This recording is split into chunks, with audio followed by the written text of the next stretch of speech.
Aycan balam. Heç nə neyim? Düşmüşəm həyat məhləyə. Ha, bugündür. Ay yox ey balam, unutmaq olar onu.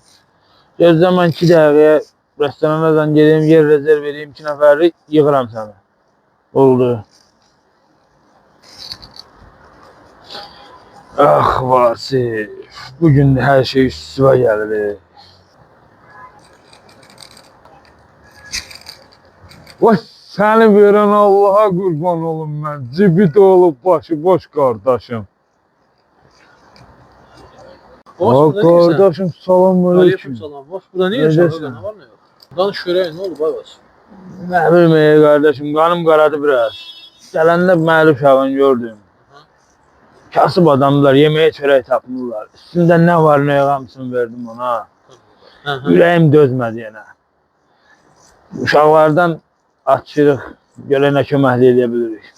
Allah yüreğime göre versin Arvas. Allah yüreğime göre versin. Sağ ol Bunu da kardeşim. kardeşim ben əvəzimdən ver də. Bunu da kardeşim ben əvəzimdən verərsən. Salam da. Allah cibə bərəkət versin kardeşim. Yaxşı kardeşim ben tələsirəm. İnşallah vaxtın olsa sabah sənə saat 5-6 üçün yığaram bir dənə oturub çay içərim.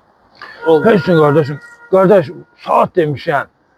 Belki bu saatte da kasıb uşaqdır, ona hediye eləyək, kendi sevilsin. Heç nə olar Arvas. Heç nə olar kardeşim. Allah ürəyimə versin, versin kardeşim. Bir saatte belə qabağayam. Ha, Vasya, indi oldun əsl kişi. Balam, hazırlaş düşməkləyə 2 dəqiqə yordayam.